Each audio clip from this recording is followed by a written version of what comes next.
करेंगे इस वक्त की बड़ी खबर का और लोकसभा चुनाव को लेकर एक बड़ा अपडेट। इस वक्त प्रधानमंत्री मोदी की ताबड़तोड़ रैलियां और कल राजस्थान में पीएम मोदी की 2 रैली, कल यूपी में पीएम मोदी की 3 रैलियां हैं। 7 अप्रैल को बिहार और बंगाल में प्रधानमंत्री मोदी की रैलियां, 8 अप्रैल को छत्तीसगढ़, 9 को यूपी में रैली होगी। तो प्रधानमंत्री नरेंद्र मोदी लगातार चुनावी दौरों पर हैं और ताबड़तोड़ चुनाव प्रचार लगातार चल रहा है। इस बीच पीएम मोदी की राजस्थान में रैली होने जा रही है। चुरू में पहुंचने, पहले कोटपुतली में पहुंचे थे और इस बार चुरू में पहुंच रहे हैं प्रधानमंत्री नरेंद्र मोदी और झाझड़िया के पक्ष में आज मांगेंगे वोट। तो पीएम मोदी की ताबड़तोड़ रैलियां चल रही हैं। राजस्थान के चुरू में पीएम मोदी की जनसभा होने जा रही है। इसके अलावा यूपी में भी पीएम मोदी की 3 रैलियां होंगी।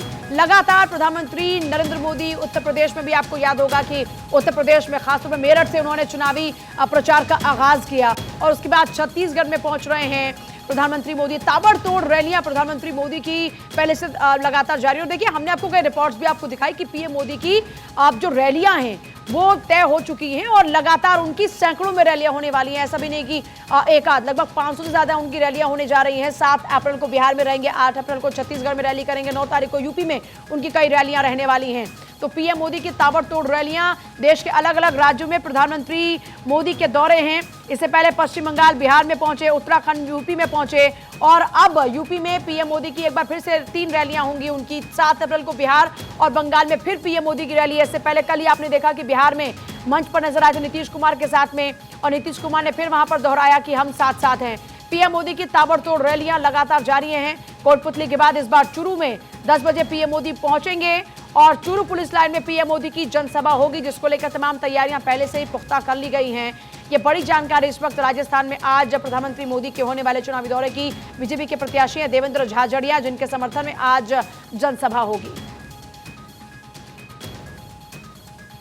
तो देखिए, पीएम मोदी की राजस्थान दौरे का जिक्र हो रहा है। चुरू सीट पर चुनावी शंखनाद का आगाज होगा। बीजेपी उम्मीदवार के पक्ष में जनसभा करेंगे। चुरू से देवेंद्र झाझड़िया बीजेपी के उम्मीदवार हैं, जिनके लिए आज वोट मांगते हुए नजर आएंगे प्रधानमंत्री नरेंद्र मोदी। देखिए, 25 की 25 राजस्थान की जो सीटें हैं वो बीजेपी के खाते में करने के लिए बीजेपी के तमाम दिग्गज इस वक्त चुनावी मैदान में हैं और आज प्रधानमंत्री मोदी चुरू में पहुंचेंगे। चुरू में पहुंचकर प्रधानमंत्री नरेंद्र मोदी चुरू की जीत को सुनिश्चित करने का प्रयास करते हुए नजर आने वाले हैं। और गौरव मेरे साथ, मेरे सहयोगी इस वक्त जुड़ रहे हैं। गौरव, क्या तैयारियां इस वक्त हैं जनसभा स्थल पर? प्रधानमंत्री मोदी का आज आगमन हो रहा है, झाझड़िया के पक्ष में वोट मांगते हुए नजर आएंगे।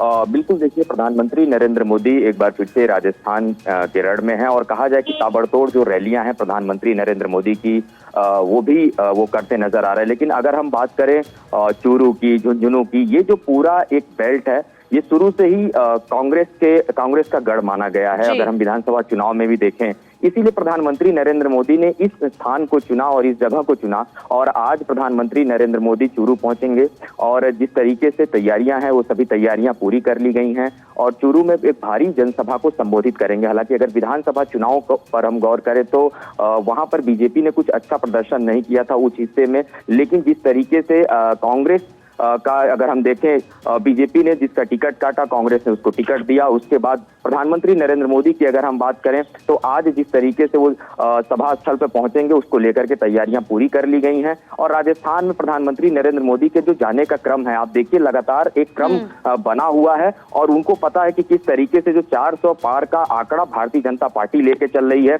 उसको कैसे पूरा करना है और इसी क्रम में प्रधानमंत्री लगातार जो रैलियां हैं वो कर रहे हैं। सियासी रण से 5 साल पहले फिजा बदली थी और मैं देश नहीं झुकने दूंगा का नारा भी यहीं से दिया गया था। इस बार प्रधानमंत्री मोदी के आगमन को लेकर तैयारियां तो पूरी हो चुकी हैं, लेकिन अगर चुरू में पहुंच रहे हैं तो इस बार क्या खास रहने वाला है पीएम मोदी के आगमन पर?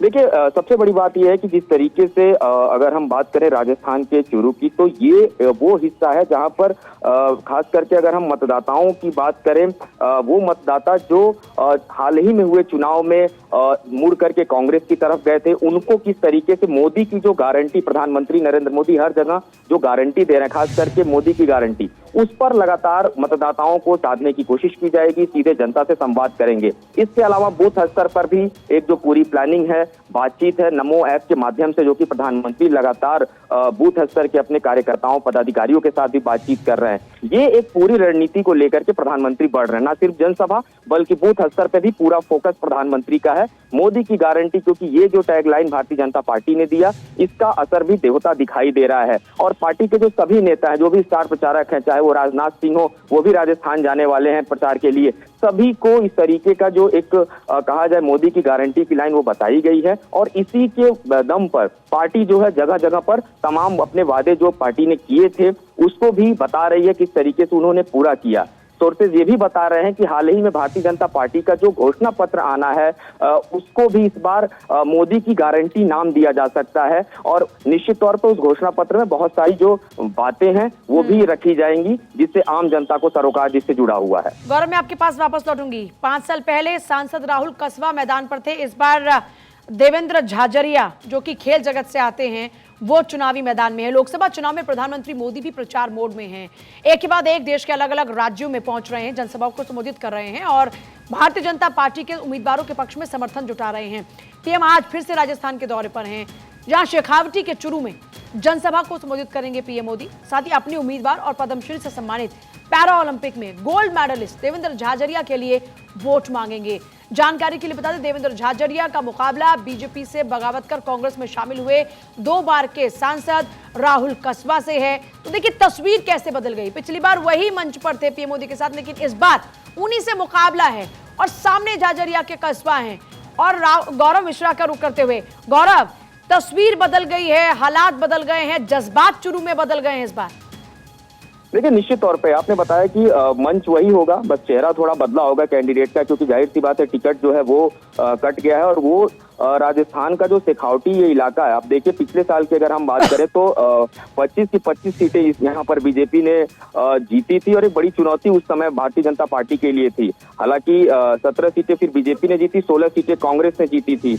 इस बार अगर हम देखें राहुल कसवा जो कि पहले बीजेपी के उम्मीदवार थे, नेता थे, उनका टिकट कटा और देवेंद्र झाझरिया को जो टिकट दिया है, इससे थोड़ी सी जो नाराजगी है वो जरूर बनी हुई थी। लेकिन प्रधानमंत्री का ये जो प्लान था कि जो जनसभा है वो वहीं से वो शुरू करेंगे जहां सबसे ज्यादा चैलेंज है, जहां सबसे ज्यादा विरोध है। तो ऐसे में कहीं ना कहीं अगर हम देखें, और गौरव, ये पहले से तय माना जा रहा था कि जहां पर बीजेपी के लिए चुनौतियां ज्यादा होंगी उन प्रत्याशियों के लिए जोर शोर से प्रधानमंत्री मोदी चुनाव प्रचार करने के लिए पहुंचेंगे। मुझे लगता है कि ये शायद उसी स्ट्रैटेजी का एक हिस्सा भी है।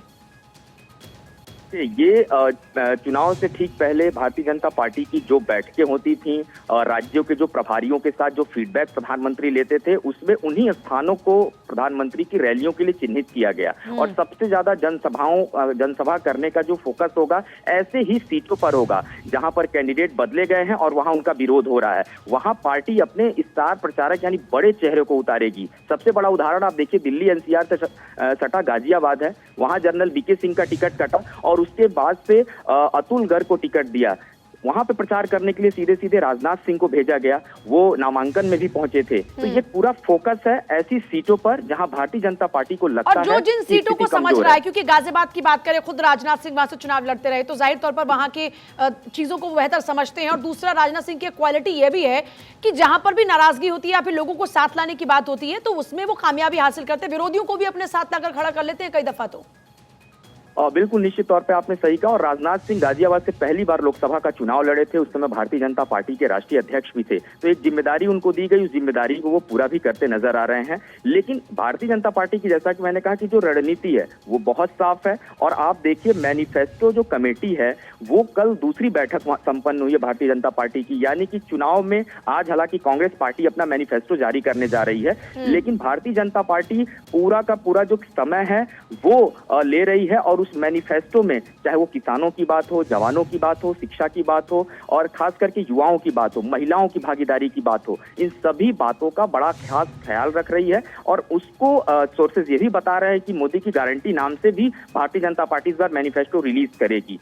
तो पूरी और बड़ा क्लियर है कि इस बार अपनी जीत को लेकर बीजेपी बहुत आश्वस्त है, इसीलिए 2047 के विजन पर ये मोदी की गारंटी वाला घोषणा पत्र हो सकता है। बिल्कुल, निश्चित तौर पे एक बड़े विजन के साथ इस घोषणा पत्र को रिलीज किया जाएगा और लगातार भारतीय जनता पार्टी जब घोषणा पत्र जारी करती है तो उसमें एक बड़ा खास करके जो वचन है, जो वादा है जनता से, वो उसमें लेकर के चलती है। शुरुआती तौर पे अगर हम देखें, एक सबसे बड़ा वादा राम मंदिर का था, उसको भी घोषणा पत्र में जब भारतीय जनता पार्टी ने बताया था तो तमाम जगहों पे इस तरीके की चर्चा होती थी सालों तक कि मंदिर कब बनेगा। एक बड़ा उदाहरण वहां पे देखने को मिला, अयोध्या में एक भव्य उत्सव जैसा माहौल बना। तो निश्चित तौर पे भारतीय जनता पार्टी को पता है किस तरीके से चीजों को करना है और कौन कौन से ऐसे मुद्दे हैं जिनको घोषणा पत्र में रखना है ताकि सीधे सीधे जनता से कनेक्ट हो सके। बहुत शुक्रिया गौरव आपका फिलहाल पूरी जानकारी के लिए। और देखिए, ये एक दिन की मेहनत नहीं है। 2019 का चुनाव खत्म होने के बाद से ही 2024 का चुनाव की तैयारियां शुरू हो गई थी और हर एक दिन के हिसाब से स्ट्रेटेजी पर काम किया जा रहा था। यही वजह है कि 2024 के लिए बीजेपी की इतनी तैयारी थी कि जब 2047 के विजन की बात हो रही है,